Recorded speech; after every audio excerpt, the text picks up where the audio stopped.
Welcome to r/slash Nuclearrevenge, where OP utterly destroys the life of his evil teacher. Our next Reddit post is from Nicholas Fiend.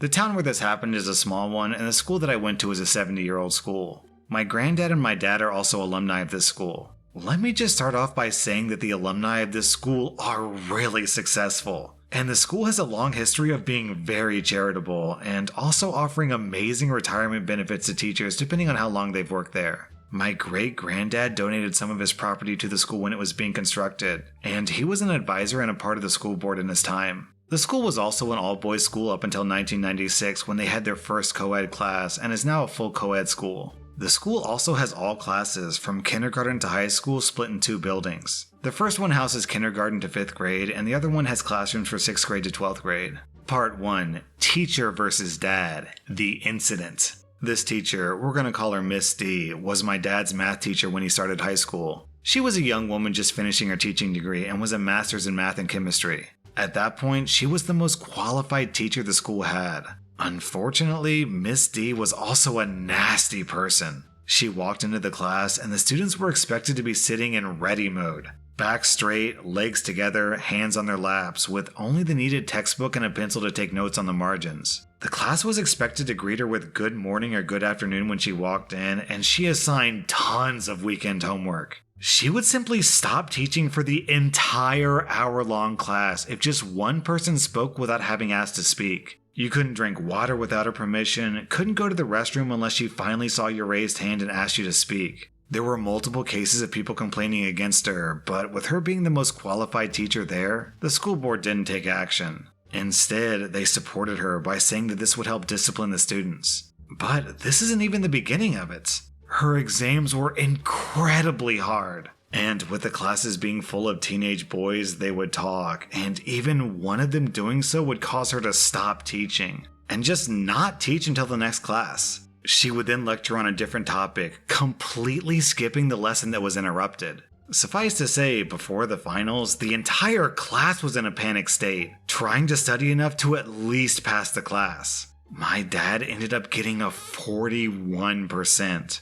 Our education system said that you failed the class if you had under 40%, so he was relieved that he passed. But when he went through the answer sheet, my dad noticed that the scoring was incorrect, and that he, in fact, had a 49 on that test. He raised his hand, and after about 5 minutes or so of him just sitting in his seat, calmly with his hand raised, he was called on, and Mrs. D asked what the problem was. My dad told her that there was a scoring mistake in the final, and that he actually had a 49. This somehow offended her. Instead of calling him forth and checking his paper, Mrs. D decided that it was simply impossible for her, a master's in math, to make a mistake in something as simple as addition. She waved him off, and my dad was shocked. But she just calmly turned to the next person with a question. My dad, on the other hand, was not happy. He walked up from his seat, which was basically considered a crime in her class, and put the paper on Mrs. D's desk, and started adding up his points loudly. Mrs. D incredulously watched him do that, and was at a loss for words.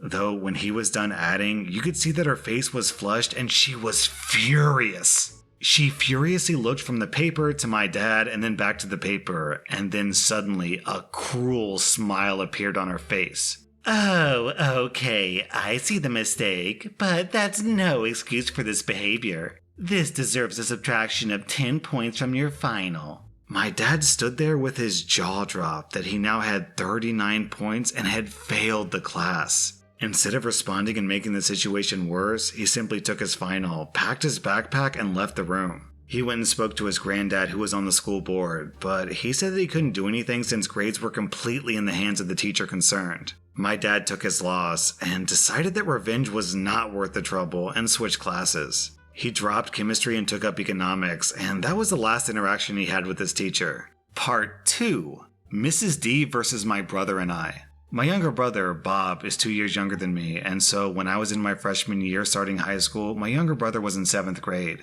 We had an auditorium under construction and the library was newly renovated, so a teacher was assigned to chaperone the younger students at the library. My younger brother's class, unfortunately, had Mrs. D as their chaperone. My dad had specifically instructed me to be very careful around Mrs. D, and I was on the lookout, but my younger brother had no idea just who he was dealing with. Before summer, our library allowed students to take any 2 books of their choice for the break. So when my brother walked past Mrs. D to the librarian and was stopped by Mrs. D, he was really confused. He had an Enid Blyton book and a copy of Backyard Science Experiments. Both my younger brother and I are really good at science-related topics, and he had been waiting for a summer break to do some cool science experiments at home with me. Wait a minute, what book do you have there, Bob? A storybook and a backyard science book, ma'am. What are you going to do with that backyard science book? She turns to the library staff and says, I taught his father, no brains in there. You would have no idea what to do with this book. Leave it for someone who does. And with that, she snatched the book from his hands and walked away, with the library staff giving awkward laughs behind her. When he came looking for me, crying, I was furious. I was a really popular guy at school. I won quizzes and debates and represented the school in national competitions. My friends and I literally had an entire showcase of trophies at our school with our names embossed on it, and most teachers loved us. Man, the vice principal of the school and our group were on a first-name basis. He was the one who chaperoned all of our competitions. But when my brother Bob told me what happened, I was dumbfounded. I had no idea how to react, but for the moment, I went to the library and got another copy of the Backyard Science book to console my brother. And after that, we were out for summer vacation, and I didn't think too much of it. Side note, during this summer, we attended a science summit, and my school friends and I won prizes for having the most efficient hydraulic gear-based pulley system, and the second fastest chemical fuel race boat. This was before I even took a high school chemistry or physics course. This was announced in the school assembly the first day after summer break. When we came back for fall, I had a chemistry class with Mrs. D on the first day of school. This was also right after assembly where my group was given the award. So we go to the chemistry lab, and Mrs. D is on the lab instructor's desk setting up an experiment designed to liberate hydrochloric acid fumes in a gas flask. Some moments passed by, and we could see that she had made a mistake since there was no reaction in the mixture. It turns out the zinc granules were impure and rusted. But Mrs. D somehow got the idea that turning the Bunsen burner on full blast would help the experiment. After collecting the gas for about 3 minutes, which is 2.5 minutes too long, since hydrochloric acid fumes are toxic if inhaled, she's satisfied. She then pulls up the flask to show the class how we do experiments. The cherry on top is when she opened the flask and brought it uncomfortably close to the girl beside me. Does it smell pungent? The girl awkwardly smells it and jerks away. To someone who had no clue, that would be a plausible confirmation, but I knew that this was complete BS. I could see that the girl knew about the pungent fumes and cringed away on reflex, and not because it was actually pungent. I don't know why I did it, but at that moment, I snorted loudly. Mrs. D instantly zooms in on me. Walking towards me with her face contorting into an ugly expression, she goes, "Something funny you'd care to share with us?" I knew I messed up, but I was also angry. This person in front of me had bullied my younger brother and my dad. I remembered that, and suddenly, all my verbal sensors were shut down. You and I both know that she didn't smell anything pungent. That experiment you just did was a failure. Oh, you think you know more than me? She turns to the class. He knows more than me. You know what? I'll step down. Why don't you teach the class, Professor OP? Oh, absolutely. To the complete shock of everyone watching, I walk up to the podium, and while maintaining eye contact with Mrs. D, I say, "First thing to remember, class, turn to experiment 1 of your lab textbook. Read the warnings. The gas is pungent and poison." How dare you? Has no one taught you manners? This is no roadside shack, and you would do well to remember that. Or else you're gonna have a couple of broken bones. She said this in my native language, so the translation is a little bit awkward here, but roughly it means, I'll break your limbs and feed them to you. Mrs. D was absolutely furious. She grabbed me by the hand and proceeded to drag me to the principal's office. On the way there, we crossed the vice principal's office, and he sees Mrs. D dragging me away and runs out. He says, "What's going on here?" Before I can say anything, Mrs. D starts ranting to him about how disrespectful and unacceptable my class behavior is, and is panting by the end of her spiel. The VP gives me a searching look and then responds with, "Go back to class, Mrs. D. I'll deal with him." We head back to the vice principal's office and he offers me a seat and a glass of water. "What actually happened in class, OP?" he asks with a sigh. I tell him exactly what happened. Once he hears my side of the story, he looks at me incredulously and asks me if I really went to the podium and started lecturing the class. I look up and I see the gobsmacked look on the VP's normally reserved face. Imagine someone who looks like a male Minerva McGonagall being completely shocked. I couldn't stop myself. It started with a giggle, which turned into full-blown laughter. I laughed till my stomach hurt and my eyes teared up. To my surprise, the vice principal was also smiling widely at that. He shook his head, and that reserved expression came back. He said, "I know that what happened there had you concerned for class safety, but that's no reason for such disruptive behavior. Aside from that, I'm personally going to investigate what happened in that class. And if Mrs. D is found to be intentionally forcing students to inhale harmful chemicals, she'll be fired immediately. Oh, and you need to hand over a written apology to Mrs. D about this behavior. Now get moving." I sighed and headed back to class. And I really thought that I had ended Mrs. D's career. Oh, how wrong I was. She changed her story that she had purposely done the experiment wrong and was about to reprimand the girl for inhaling what could have been a harmful chemical. Mrs. D had pulled a fast one on me and had me look like I was just an insolent child who thought that he knew everything after reading one chapter of the book. Part 3, Pro-Revenge Mode. Now, I knew that I had to help my brother. I needed to get rid of her. My dad knew about what happened in school, and he wanted me to not engage Mrs. D. He said that it wasn't worth it. But by now, I was in the game. She had played her card. It was my turn now. I don't know why she had such a problem with my family. My dad and younger brother were quiet and hardworking students. I felt that she held some grudge against our family, and I was convinced that my younger brother would have to deal with the problem if I somehow messed up and got expelled or made a worse enemy out of Mrs. D. This was war, and I had a new plan.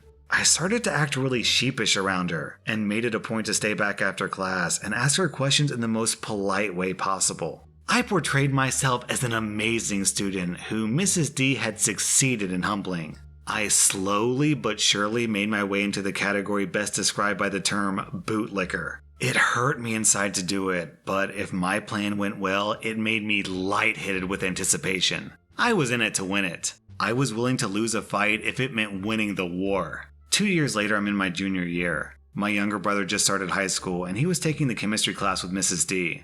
I had the best grades in chemistry and was Mrs. D's pet. She had started to like the me that I had portrayed and made me lab assistant for that year. 2 of my best friends knew what I had planned. Everyone else in that class hated me for being teacher's pet and getting straight A's when the next highest grade was a B-.